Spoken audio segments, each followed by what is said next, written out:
Gente, boa noite. Que Jesus nos abençoe, nos ilumine, nos proteja. Que a nossa fé, sempre alicerçada no conhecimento da doutrina espírita, sempre alicerçada no conhecimento do Evangelho, à luz do Consolador, nos fortaleça hoje, sempre e cada vez mais. Antes de iniciar o nosso bate-papo, eu queria agradecer a oportunidade de estar entre vocês mais uma vez para rever amigos, para ser recebido com carinho, que é esse carinho que recarrega as baterias do coração da gente. Trocar ideias, conversar sobre doutrina espírita e compartilhar um pouquinho do muito pouquinho que nós sabemos sobre doutrina espírita. Na verdade, é um pouquinho do praticamente nada que nós sabemos sobre o Consolador prometido. Aquela promessa que foi registrada por João, o evangelista João, lá no texto dele, se você quiser, no evangelho dele, capítulo 14, entre os versículos 15 e 16, quando Jesus promete que se nós o amássemos, observaríamos os seus mandamentos, ele rogaria ao Pai, e o Pai nos daria, ou nos enviaria, outro Consolador. Então, bendita a doutrina espírita que nos reúne hoje. Conforme a gente vai estudando a doutrina espírita, a gente vai percebendo, vai tendo uma noção cada vez maior, ainda muito longe do absoluto, mas a gente vai percebendo a grandeza de Deus. O Deus que a doutrina espírita nos mostra é um Deus que consegue abranger em si o universo todo. Diz a ciência que só a nossa galáxia, que nos foi ensinado que se chamaria Via Láctea, só essa galáxia tem 150 mil anos-luz. Significa que se você conseguir andar na velocidade da luz, quanto que é a velocidade da luz? Gente, quem me ajuda? 300 mil quilômetros por segundo. Se você conseguir andar a essa velocidade, para atravessar a nossa galáxia, você vai demorar 150 mil anos. E ela não é nem a maior, nem a mais bonita do universo. Segundo a ciência, o nosso universo tem em torno de 200 bilhões de galáxias, algumas muito maiores do que a nossa. Esse é o Deus que a doutrina espírita nos ensina. A doutrina espírita nos traz um Deus que não é Deus de religião, ou seja, o Deus que dá privilégios a uma seita religiosa. A doutrina espírita não nos ensina um Deus de cidade. A doutrina espírita não nos ensina um Deus, não nos mostra um Deus de casa de oração. Porque nós ainda vamos encontrar pelas ruas de Mirassol, pelas ruas da minha cidade, pessoas que acham que Deus é o Deus da igreja dela. E se você não for da igreja dela, você está perdido com esse Deus. Não é um Deus de país, não é um Deus de um povo, não é nem o Deus de um planeta, não é nem o Deus de uma galáxia. E a ciência, você vê, a própria ciência já vai trabalhando com o conceito de que o universo tem em torno de, se eu não me engano, 13 trilhões de anos. E aí você vai para o livro dos Espíritos, você vai perceber a revelação dos Espíritos nos dizendo que Deus nunca ficou inativo. Ele nunca ficou sem fazer nada. Se o universo tem 13 trilhões de anos e Deus nunca ficou inativo, o que ele ficou fazendo antes desses 13 trilhões de anos? Então a doutrina espírita nos dá condições de pensar que não existe um universo só. 13 trilhões de anos é o nosso universo e a ciência já vai comprovando isso, trabalhando com o conceito de multiversos. O nosso universo seria uma bolha dentre vários universos possíveis dentro de uma perspectiva que nossa mente, vamos dizer assim, já não consegue mais acompanhar. E esse Deus que consegue tomar conta de um universo inteiro, se é que tem um só, ele não cometeria a falha de fazer revelações que os seus filhos não estão em condições de entender. Por isso que nós vamos olhar no primeiro capítulo do Evangelho segundo o Espiritismo, na sabedoria daquele que foi eleito como sendo o patrono dessa casa, o professor Hippolyte Léon Denis Rivail, e nós o conhecemos por Allan Kardec, ele vai discutir um conceito que pouca gente discute no movimento espírita. Pouquíssimas palestras, pelo menos eu ouvi pouquíssimas palestras sobre esse tema. As 3 revelações.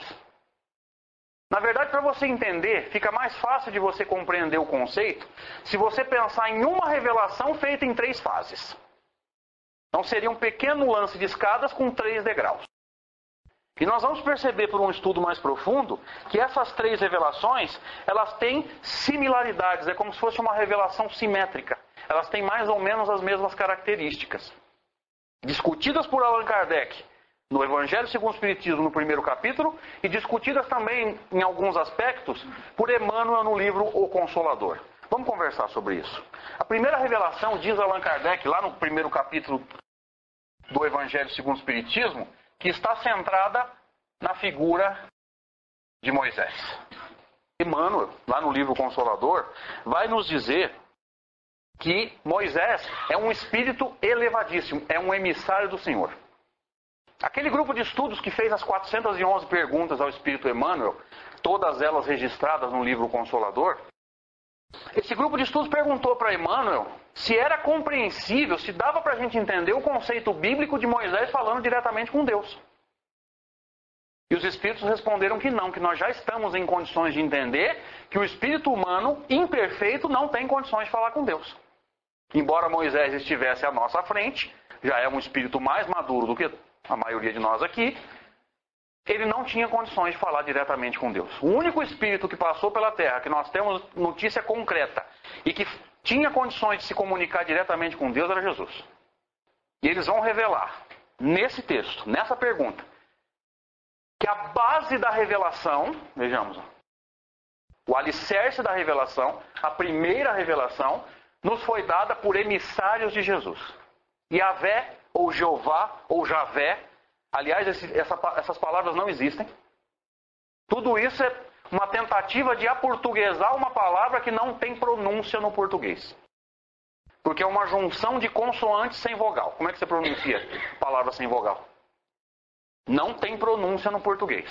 Tudo que você ouvir, Yahvé, Jeová, Javé, tudo isso é a tentativa de aportuguesar uma palavra que não existe na língua portuguesa. Mas Jeová seria então um emissário de Jesus. Mas como Emmanuel usa o plural, a base da lei foi dada por emissários de Jesus, nós podemos trabalhar tranquilamente com a hipótese de que Jeová seja, na verdade, uma pleiade, uma equipe de espíritos que norteava o trabalho de Moisés na condução daquele povo. Emmanuel vai dizer também no livro Consolador que Moisés trazia em si, portava consigo as mais extraordinárias faculdades mediúnicas. Então é interessante notar que Moisés tinha essa sensibilidade que nos coloca em contato constante com o plano maior. A única diferença conceitual é que eles acreditavam que Moisés falava com Deus. E nós já entendemos, pela leitura de um livro chamado Visão Espírita da Bíblia, de J. Herculano Pires, que na verdade aquele espírito, ou aquela pleiade de espírito, não era Deus, e sim os orientadores daquele povo. Do mesmo jeito que nós encontramos no livro Brasil, Coração do Mundo, Pátria do Evangelho, que o Brasil também tem um orientador. O Brasil também tem um governador espiritual. Então eu posso extrapolar o conceito. Se o Brasil tem um governador espiritual, eu posso dizer que cada país do mundo tem o seu governador? Posso? Ou será que o Brasil é exceção à regra? Cada país do mundo tem o seu governador. Ismael, segundo Humberto de Campos nesse livro, é o nosso. Então nós vamos entender que cada coletividade tem o seu orientador. E eu já ouvi alguns absurdos em casa espírita, dizendo assim: esses países aí que gostam de guerra porque tem um orientador complicado, porque tem um orientador meio perturbado. Jesus colocaria um orientador perturbado? País que vive em guerra não é porque tem orientador perturbado, é porque tem orientador bom, mas não dá ouvido.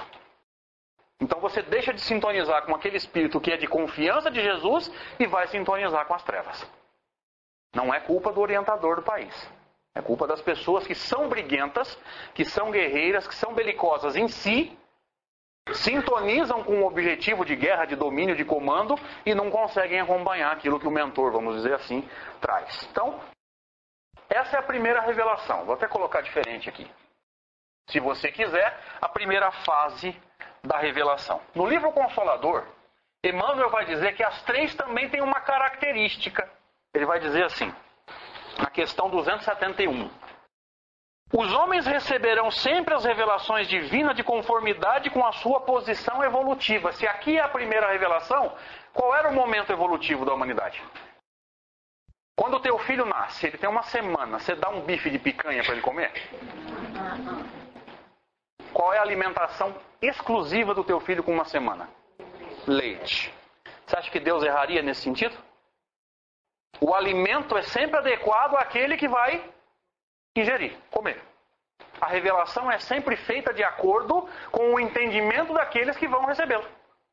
Então, se essa é a primeira revelação, essa revelação chega e encontra a humanidade em que estágio? Praticamente na infância. Kardec vai dizer no Evangelho que a lei de Moisés, ele vai separar tudo que Moisés nos trouxe em duas partes.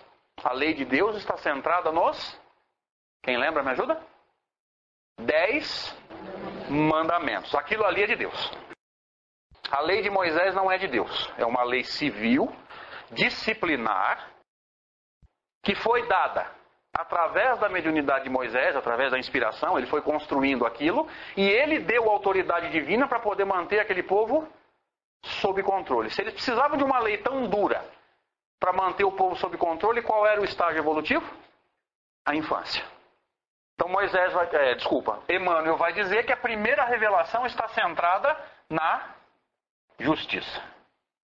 Porque espíritos tão imaturos como aqueles, eu diria até como alguns de nós aqui, só que lá atrás, mais imaturos do que nós já somos hoje, não conseguiriam entender outra linguagem que não fosse a da justiça. Espíritos imperfeitos precisam ter no seu mundo mental trabalhado a noção de justiça. Isso serve para nós? Certo ou não? Como é que nós devemos educar o nosso filho? Porque eu vejo nos dois extremos. Eu vejo gente que só espanca e o outro que só conversa. E muitas vezes o que nós fazemos? Nosso filho comete um erro e a gente vira o mundo de ponta cabeça para ele não sofra as consequências do que ele fez. Está correto isso? Toda vez que nosso filho comete um erro e a gente faz o mundo parar para ele não colher o que ele plantou, adivinha como é que ele elabora isso mentalmente? Posso fazer o que eu quiser, porque na hora da colheita alguém vai ajeitar o meu lado. Isso é educação? Pensa nisso. Pensa sempre nisso. Aprontou na escola, vai tomar suspensão? Deixa que tome. Ah, André, você quer que o meu filho sofra? Não, eu só estou preocupado, e bastante preocupado, com essa geração de adolescentes meio alienados que nós estamos criando hoje. Que planta e não quer colher. Muito cuidado com essa noção. Te falo isso porque eu tenho quase 20 anos de sala de aula. Nós estamos formando uma geração de alienados. E tudo isso que nós estamos vendo o tempo todo na internet caçando Pokémon, aqui em Mirassol é assim também? Pois é. Tudo isso que nós estamos colhendo, gente, nada mais é do que uma geração que não foi preparada na infância para enfrentar suas dificuldades. Quem não sabe enfrentar, foge. Então ele cria um mundo virtual para não ter que encarar o mundo real. É uma fuga. Assim como tem gente que nós conhecemos, e talvez já tenhamos até feito isso, que na hora que a coisa aperta ele foge para a bebida alcoólica. Também é fuga. O outro foge para o tabagismo. O outro foge para as drogas. O outro vai lavar o carro. Pois é. Então, cada um de nós tem uma rota de fuga. Amadurecer significa, nesse caso, evitar as rotas de fuga e enfrentar as dificuldades. Então a minha sugestão nesse instante como professor é o seguinte: pisou na bola, deixa colher o que plantou. Lembremos-nos das lições que a doutrina espírita nos traz. A dor também ensina. Não foi à toa que um espírito amigo escreveu no capítulo 9 de O Evangelho segundo o Espiritismo, no item 7, que a dor é uma bênção que Deus envia aos seus eleitos. Lembra disso? Pois é. Então entendamos. Isso serve para nós também. Pisou na bola, enfrenta o que plantou. Colhe. Com sabedoria, porque toda vez que a gente planta errado e colhe dor, ninguém aqui é burro. Todo mundo vai repensar o plantio. E a gente vai desfazendo os nossos automatismos errados e vai reconstruindo os nossos automatismos. Porque em muitas situações a gente ainda age por instinto. Automatismo é instinto. É o bateu, levou. E nós precisamos ir reconstruindo os nossos automatismos. Então a primeira revelação, diz Kardec, está centrada em Moisés. Emmanuel nos diz que a síntese da primeira revelação é a justiça. Por isso que nós vamos ver aquele Deus tão duro no Antigo Testamento, que no livro Jesus no Lar você vai encontrar uma revelação extraordinária. E pouquíssimas vezes eu vi oradores espíritas comentando essa passagem. O livro Jesus no Lar relata as reuniões que Jesus tinha com o colégio apostólico. No primeiro capítulo ele vai dizer que Simão Pedro chamou Jesus, eles se sentaram ao redor na mesa para ler um texto e fazer um comentário. E o Neio Lúcio diz assim: foi instituído aí o primeiro evangelho no lar da história da humanidade. E eu não vejo ninguém comentar isso. Eu poderia até perguntar, por favor, levante a mão quem leu o livro Jesus no Lar. Olha lá, uma só, de encarnado, 3. Então olha que revelação extraordinária nós temos em mãos, e a psicografia do Chico, você pode confiar, e quase ninguém lê. Está lá. Primeiro evangelho no lar da história da humanidade. Sabe o que o Jesus vai dizer em uma dessas reuniões? Que o problema não é da revelação. Esse Deus centrado na justiça, ele é uma necessidade, mas tem muito de erro de interpretação de quem lê o texto. O problema não é de Deus e muito menos da ação de Deus dentro daquele povo. O problema é de quem lê o texto. Ele vai fazer uma analogia extraordinária. Ele vai dizer assim: uma gota de orvalho que cai na terra vira lama. Se ela cai numa folha, ela fica aquela água limpinha ainda. Então o problema não é da revelação da lei de Deus. O problema é de quem lê o texto e interpreta.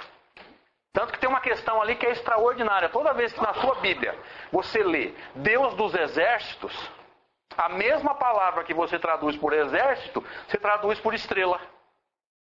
E Deus das estrelas ficaria muito mais adequado ao Deus que a doutrina espírita nos ensina. Porque Deus dos exércitos nos dá a entender o quê? Guerra, briga.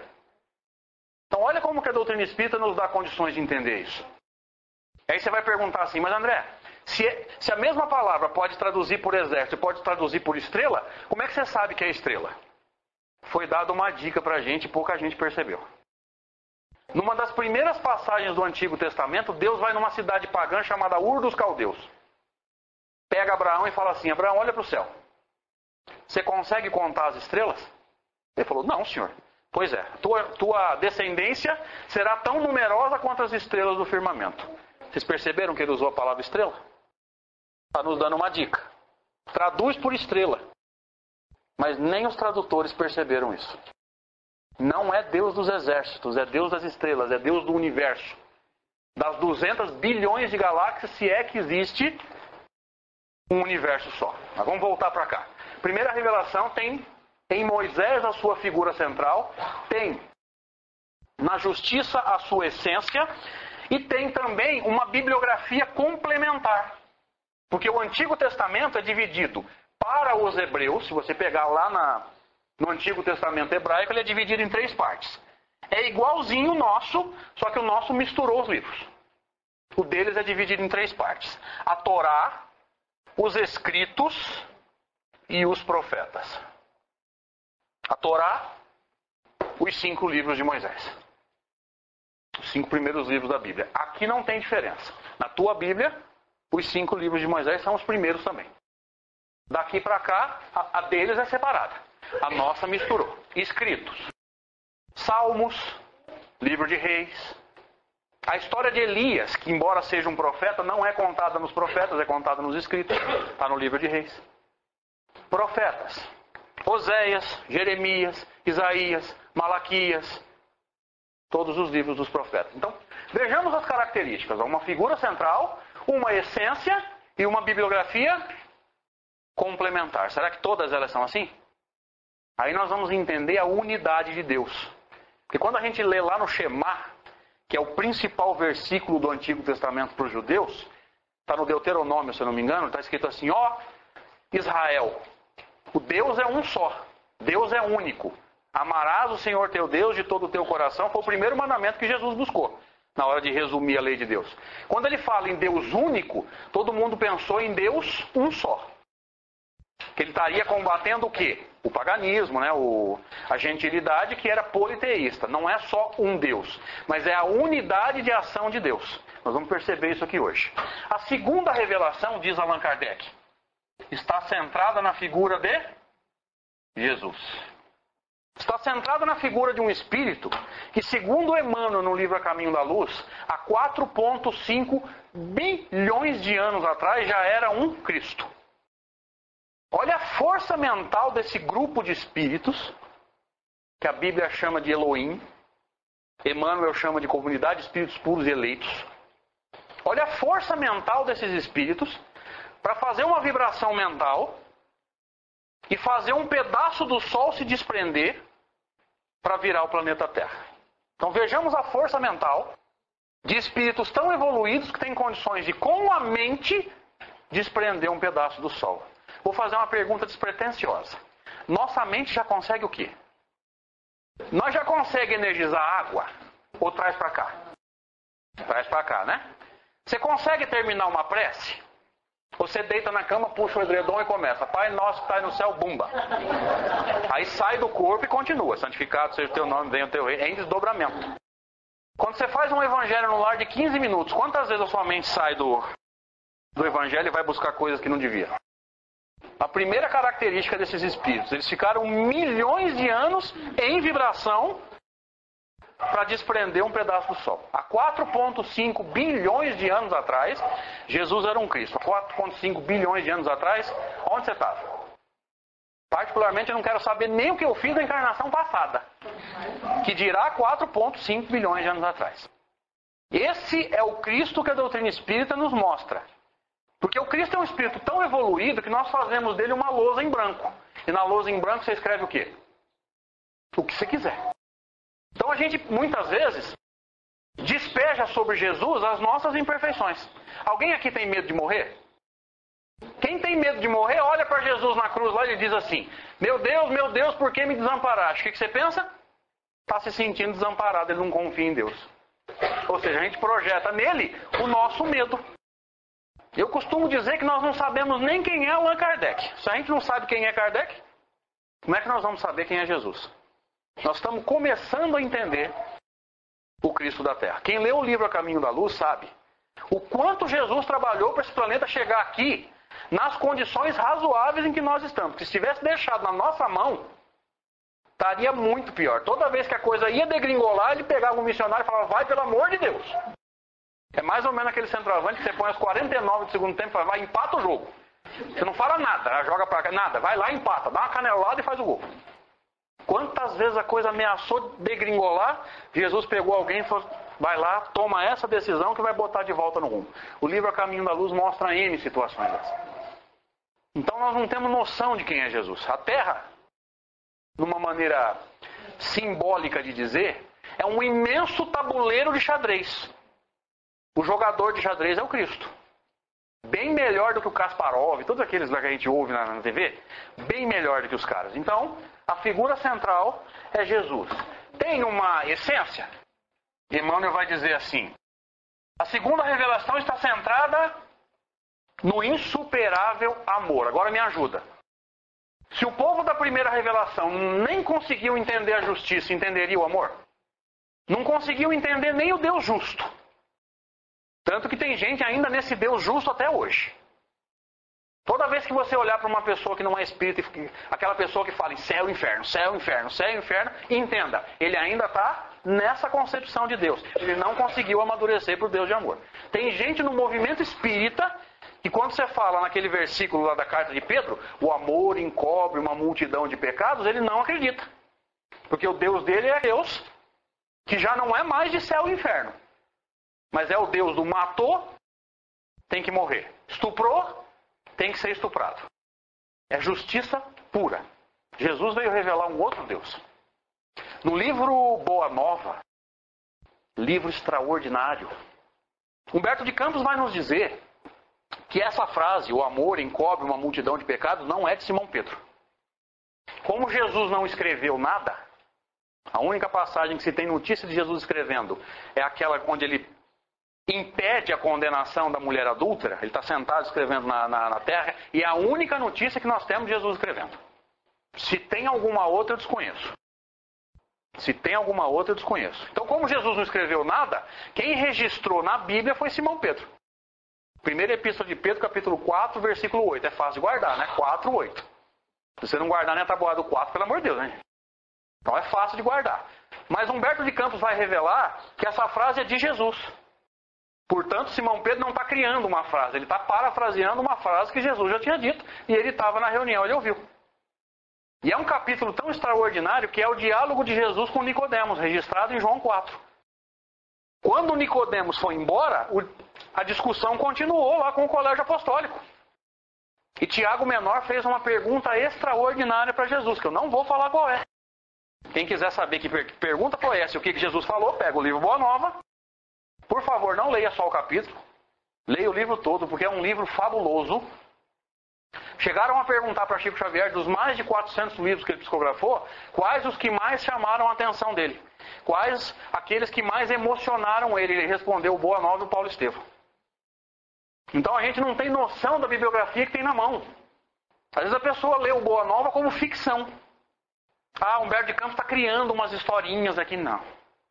Fatos reais, contados de uma forma muito mais fácil de entender. Às vezes a pessoa está com o Paulo Estevão na mão e não entende a pujança do livro que ele tem na mão. A ponto de um protestante dizer para um grande orador espírita do Brasil o seguinte: o cara teve a cara de pau de pegar o Paulo Estevão e dar para um protestante ler. O protestante leu e devolveu e falou assim: você acredita nisso? Claro que eu acredito. O protestante falou assim: se nós protestantes acreditássemos nisso, a gente já tinha mudado o mundo. E os espíritas com o Paulo Estevão na mão não mudam nem a própria vida.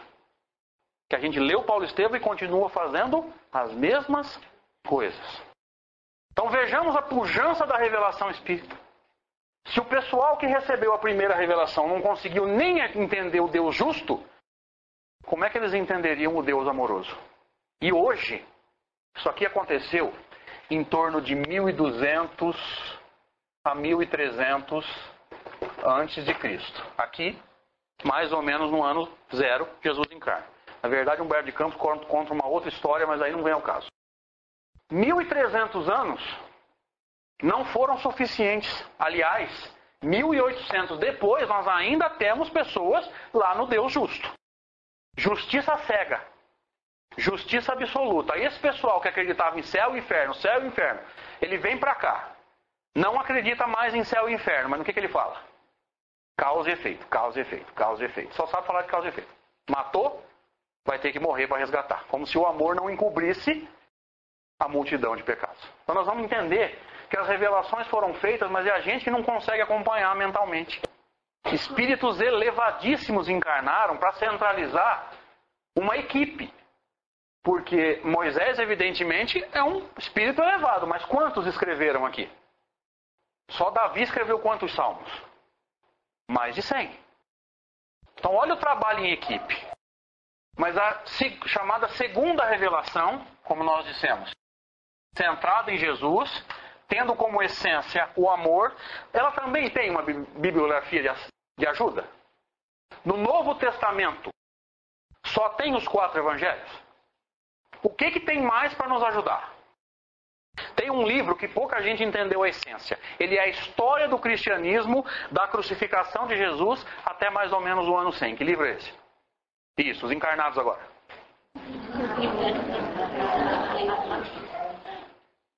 É a continuação do Novo Testamento. Jesus desencarnou, foi crucificado. Dali para frente, a história foi contada em que livro? Pode falar, alguém falou. Atos dos Apóstolos.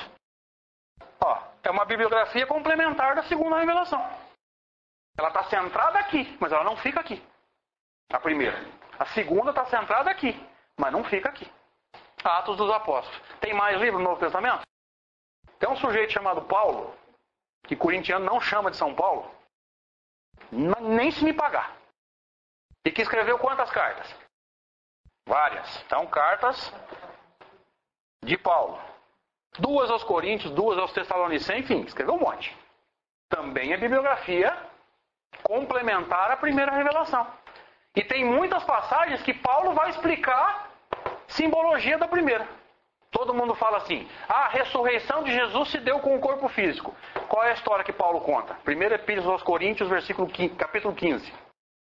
Semeia-se corpo material, ressuscitará corpo espiritual. Por que semeia? Quando você pega uma semente e vai plantar, o que você faz? Você simplesmente joga ela assim? Não, você faz um buraco, joga lá dentro e depois enterra. Troca o termo. Enterra-se corpo material. Ressuscitará corpo. Ou seja, o que vai para o chão? O que vai para a terra? Corpo físico. Mas na hora da ressurreição, o que aparece? Corpo espiritual. Kardec chamou de perispírito. Por que perispírito? Quero ver quem estuda história de espiritismo. Em analogia a que termo? Ou ele inventou isso? Perisperma. Ótimo, muito bom, parabéns. Por que o perisperma? Ou o que é o perisperma? Alguém aqui já comeu abacate? Do jeito mais saudável. Você tira o caroço e enche aquele de açúcar, aquele buraco. É o jeito mais saudável que tem. Se quer ficar diabético, faz isso toda semana. Ok. Algumas vezes, quando você tirou a semente, ficou uma pelinha do lado de dentro, você precisou tirar com a colher? Já viram isso? Aquela pelinha chama perisperma. Peri vem de perímetro, em volta, ao redor, em torno. Em torno, esperma é semente. Em torno da semente. Perispírito, em torno do espírito. A analogia foi essa. Depois que você entendeu isso, você não esquece mais. Só não decora. Se decorar amanhã cedo, você não lembra. Entenda, porque quem entende não esquece. Então o que Paulo está dizendo lá na primeira epístola aos Coríntios, capítulo 15, versículo 44. Você enterra o corpo físico, mas quando você se mostra na ressurreição, subentenda-se, na imortalidade do espírito, você se mostra através do corpo espiritual. Kardec chamou de... Olha como que Paulo nos dá condições de entender passagens do Novo Testamento. Gente, nunca nos esqueçamos disso. Paulo era doutor da lei. Paulo conhecia esses termos, essas passagens todas. Ele é judeu. Um estudioso das Escrituras. Antes da conversão, extremamente apegado a Moisés. E o Deus justo. Tanto que ele achava que em nome de Deus ele podia matar, maltratar. Então olha como que a doutrina espírita nos dá condições de entender isso. Paulo é um exemplo clássico. Jesus veio, revelou o amor, mas ele quis ficar aqui. E vai para Damasco para matar em nome de Moisés. Barnabé, se não estiver enganado, né? É isso? Quem leu me ajuda aí. É, Damasco, mas quem ele queria pegar é o Barnabé, né? Eu não me lembro agora, faz uns 3 anos que eu li, esse detalhe me fugiu. Isso, passou o rodo lá, né? Então, cartas de Paulo. Cartas dos outros apóstolos, não nos esqueçamos. Tem uma carta de Judas lá, será que é o Judas que traiu Jesus? Traiu entre aspas, tá? Impossível, ele se matou, só se ele psicografou do umbral. Mas eu duvido que seria publicado na Bíblia. Tem um outro Judas. Você o conhece como Judas Tadeu. Está no mesmo grupo. Tem uma carta, 2 cartas de Tiago Menor. 3 cartas de João Evangelista. Em uma dessas cartas de João Evangelista, ele faz uma recomendação que nós espíritas precisamos estudar e não estamos estudando. Ele fala assim: não acrediteis em todos os espíritos, verificai antes se são de Deus. Mas o movimento espírita aceita tudo que vem do plano espiritual sem filtro. Faz exatamente o contrário do que Kardec fez, porque Kardec foi rígido. A peneira de Kardec tinha malha fina. A nossa não é uma peneira, é uma rede de gol de futebol, passa até tubarão. Nós não estamos filtrando nada. O que vier do plano espiritual a gente aceita sem critério. Por isso tem tanto absurdo no movimento espírita. Não sei se alguém viu, há 2 semanas atrás eu estive no Francisco de Assis e fiz uma palestra registrada, está no YouTube, chama Falsos Cristos e Falsos Profetas. Se alguém se interessar, dá uma olhada lá que a gente faz uma discussão a respeito disso. Como que nós estamos aceitando tudo sem critério? Tem teorias no movimento espírita que chega a doer o dente da gente. Não vim para falar disso, mas vou só jogar uma semente. Qual é o fundamento doutrinário dessa teoria aí de reencarnação no plano espiritual? Me explica. Pode falar, a gente vai interromper a palestra um minutinho. Onde está isso em Kardec? Me mostra, na Gênese, no Livro dos Espíritos, onde você quiser. Que diz que o espírito tem que ficar grávido para gerar perispírito. Onde está isso em Kardec? Então olha como que a nossa peneira não está peneirando nada. Tudo que vem do plano espiritual está passando. Se é que vem do plano espiritual. Mas eu não vou falar sobre isso, não. Depois das cartas dos apóstolos, você já ouviu falar de um tal de Apocalipse? A época de Apocalipse começa quando? No final dos Atos dos Apóstolos. Os Atos dos Apóstolos terminam mais ou menos no ano 100 depois de Cristo. Mais ou menos. Do ano 100 para frente, até o final do ciclo, foi previsto no Apocalipse. Dá uma olhada no capítulo 14 do livro A Caminho da Luz. Subtítulo: O Apocalipse de João. Embora ele tenha pego só a essência. Eu já fiz essa palestra aqui sobre o Apocalipse. Me lembra para o ano que vem. O que Emmanuel fez ali é um negócio extraordinário. Ele pegou a essência do Apocalipse. ele vai dizer que mais ou menos no ano 100, os espíritos se reuniram e viram como é que estava a situação da Terra. Se as revelações falavam de tanta destruição, prostituição, guerra, não sei o quê, nessa reunião do ano 100 eles viram que o planeta estava como? Estava bonitinho ou já tinha saído do eixo de novo? Vocês entenderam agora por que as revelações são dolorosas? Porque no momento em que o planeta foi avaliado, ele estava fora do rumo. Então as profecias do Apocalipse estão dizendo o quê? Se vocês continuarem no mesmo caminho, olha o que vai acontecer. Qual o objetivo disso? Profecia é o quê?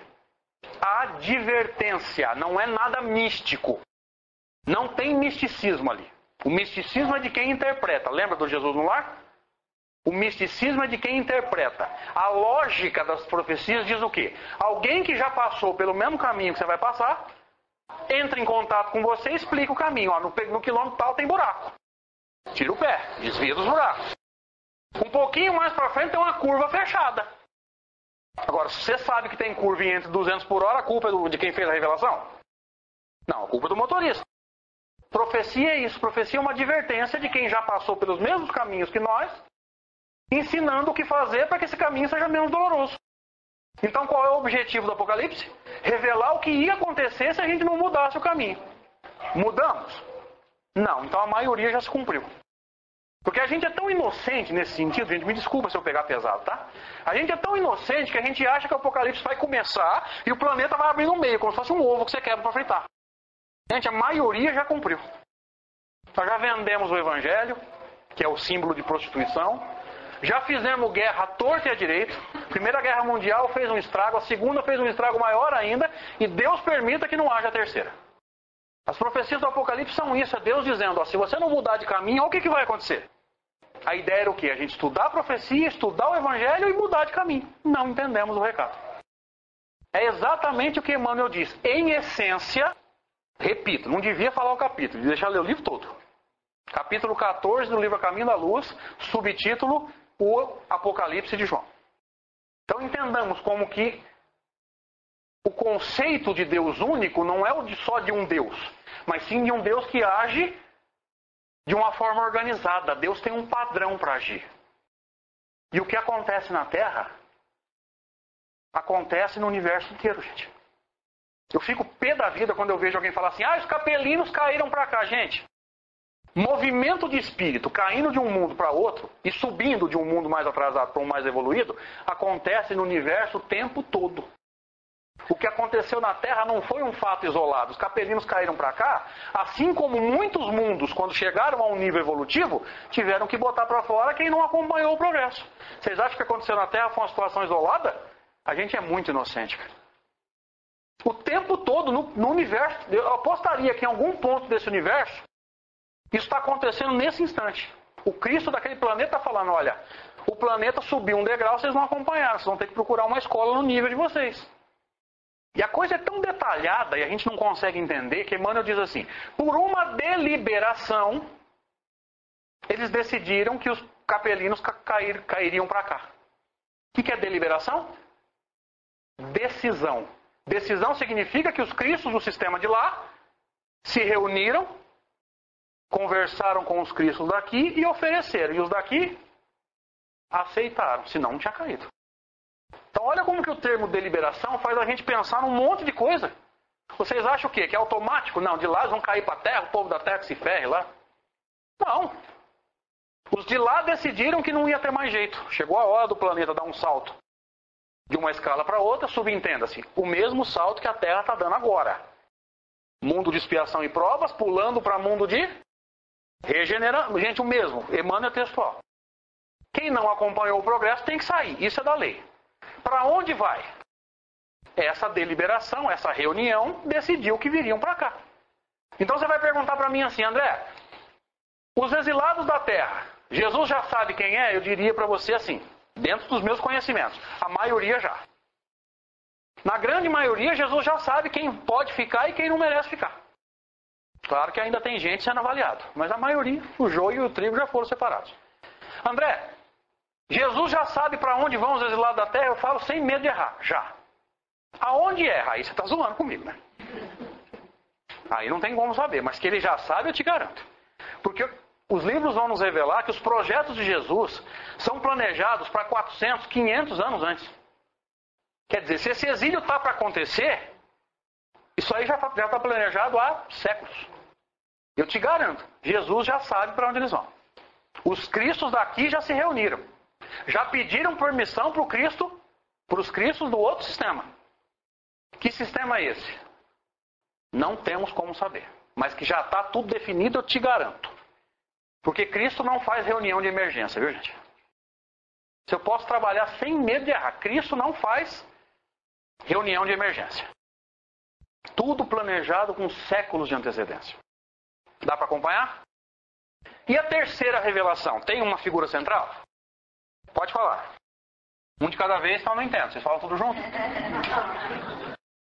Tem ou não? Isso. Muito bom. Não tem. Pode estar lá. Kardec foi textual. Primeira revelação centrada em Moisés. A segunda em Jesus. A terceira não está centrada numa pessoa, porque ela é dos Espíritos.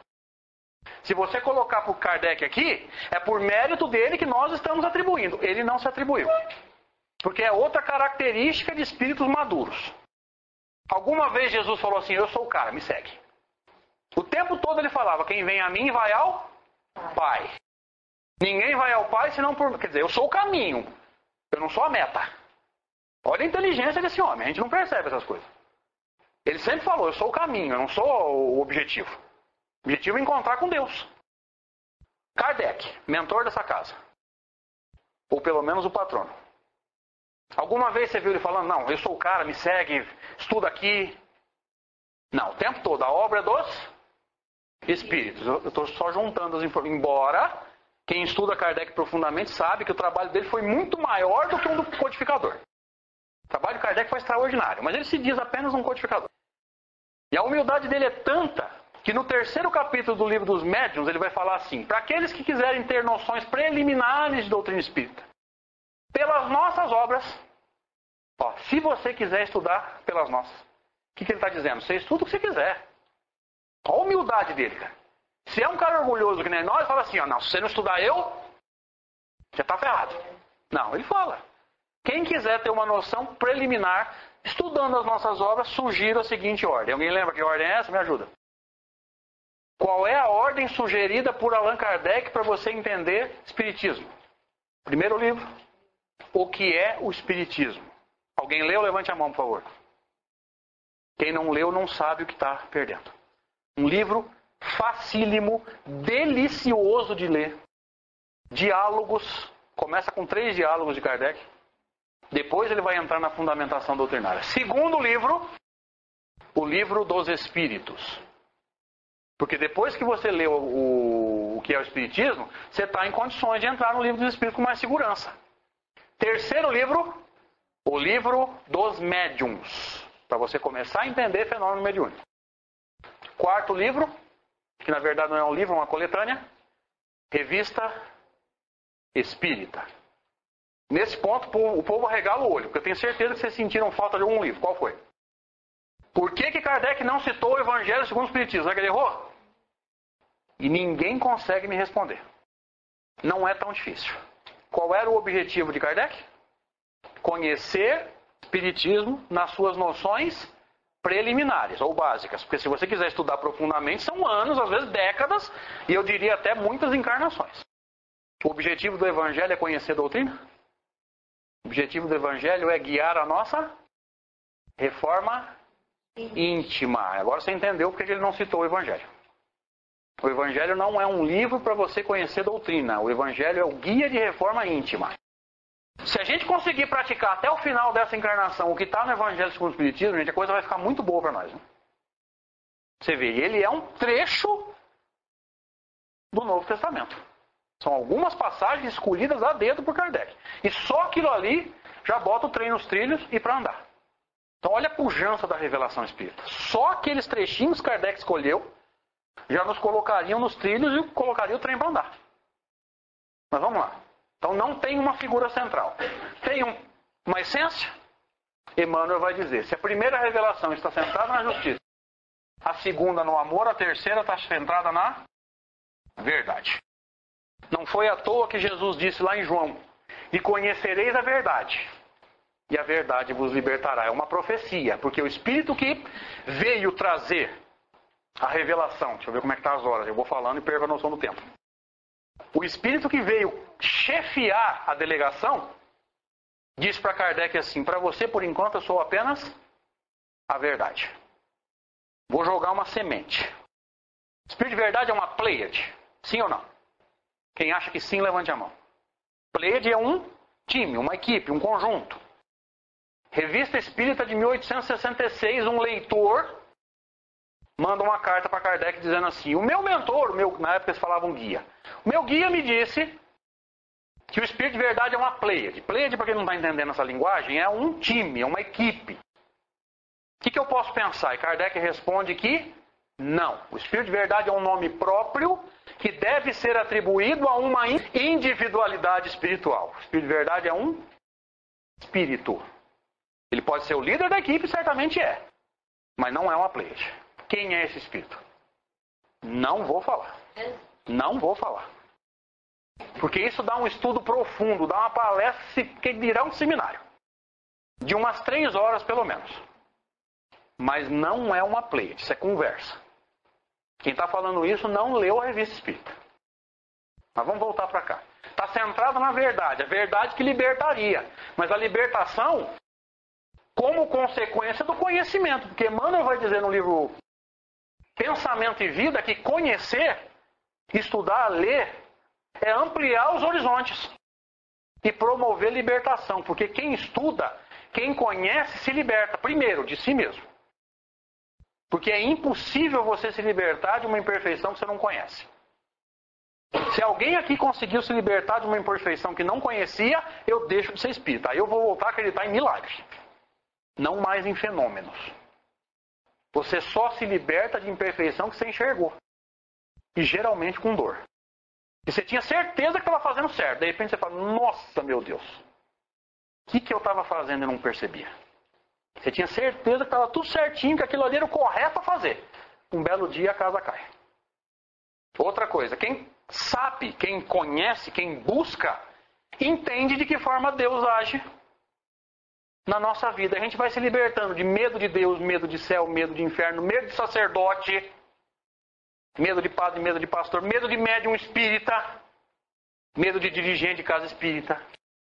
Gente, são seres humanos iguais a nós, que têm conhecimento e amor pela casa e pela causa. Só isso.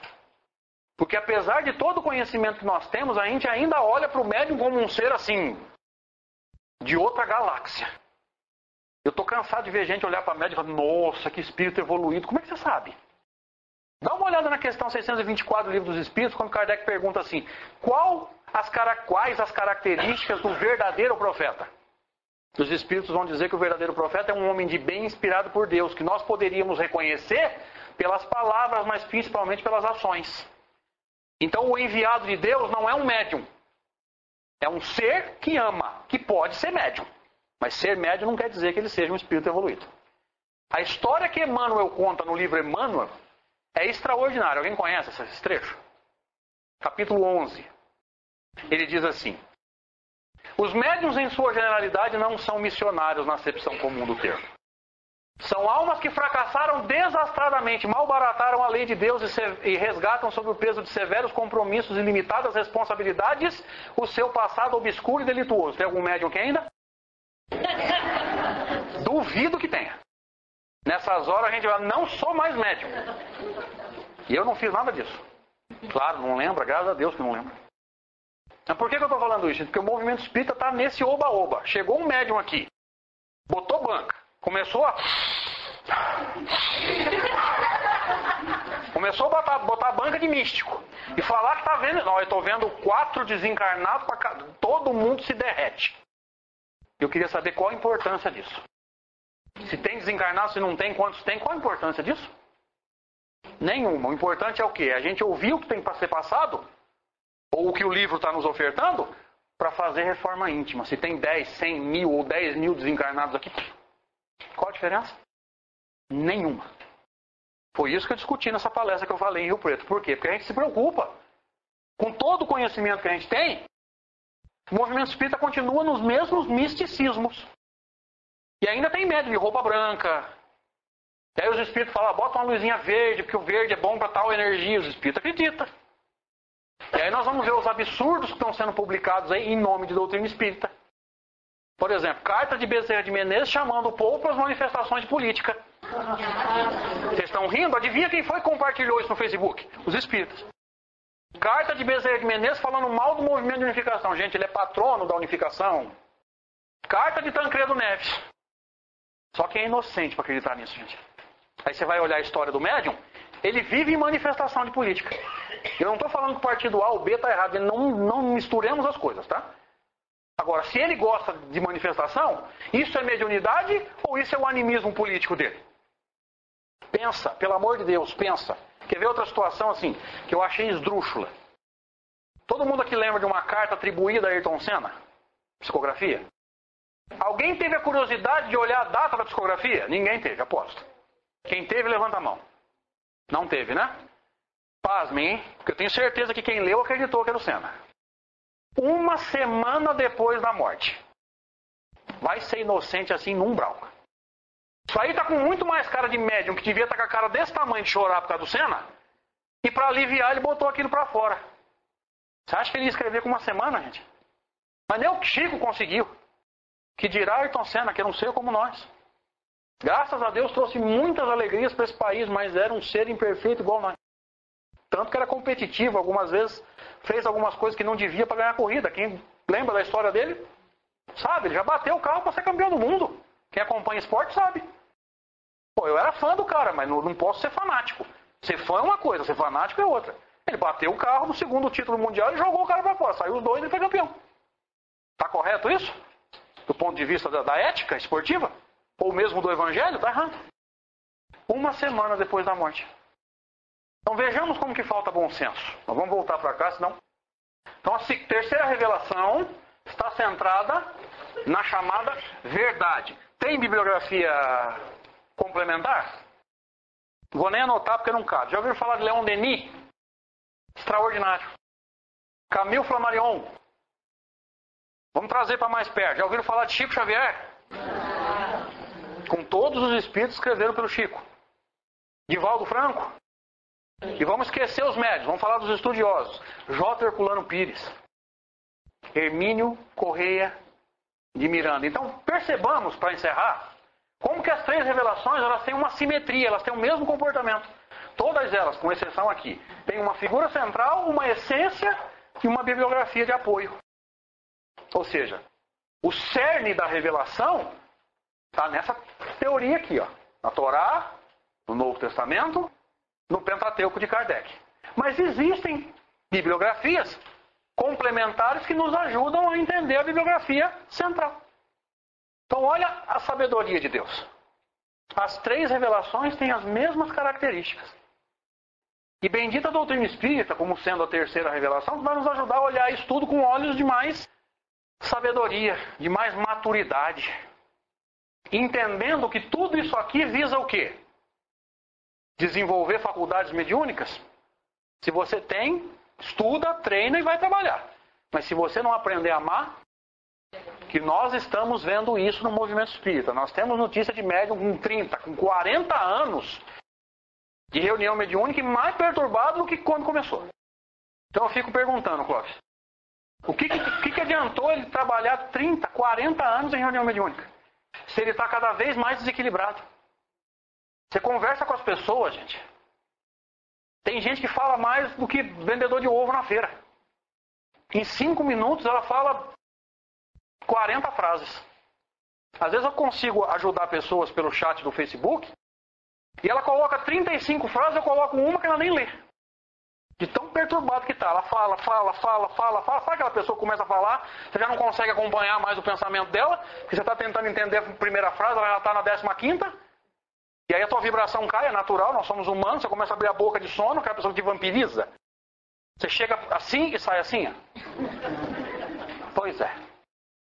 Então eu fico me perguntando, gente, por que nós estamos lendo tanto? E é importante, tá? Não estou desestimulando a leitura, não. Por que nós estamos tomando tanto passe? Porque vai gostar de passe igual o espírita, gente. Jesus amado, o cara vem aqui e assiste uma palestra do Navarro.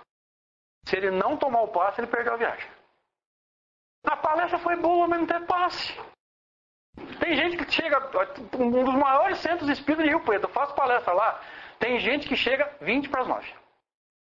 Com exceção daqueles que trabalharam até mais tarde, aí eu vou ter que entender, só faltou escrever na testa. Não quero aprender nada, aplica o passe logo. Que é só o que está faltando. E é tanto passe que se você apertar a mão dá choque. Se abraçar, morre eletrocutado. E é tanta água energizada lá, que já tem gente com pressão alta. Não está conseguindo nem botar para fora essas de água. Gente, mas cadê a reforma íntima? Kardec vai dizer no capítulo 17 do Evangelho, reconhece-se o verdadeiro espírita pela sua transformação moral, não é pela sua mediunidade, nem pelo número de passos que aplicou, nem que recebeu, nem pelo número de palestra que fez ou que ouviu, nem pelo tanto de espírito que recebeu, que nós adoramos isso. E se você tem a faculdade, tem que usar. Mas se não promover reforma íntima e principalmente apaziguamento interno, o que adiantou? Os espíritos estão sempre dizendo pra gente, nós estamos tentando ajudar, vocês não estão conseguindo sintonizar com a gente. Tem um caso típico do Bezerra dizendo por um médium confiável,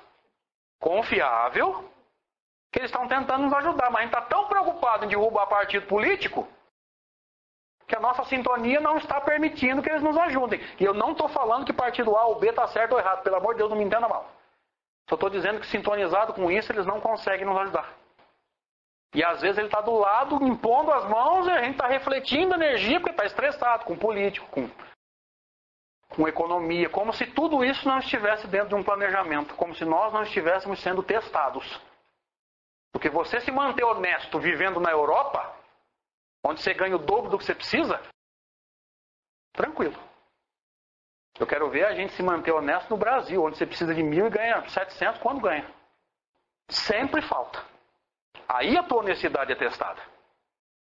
E nós estamos sendo testados. Quanto à honestidade, paciência, orgulho, egoísmo, a gente é testado o tempo todo.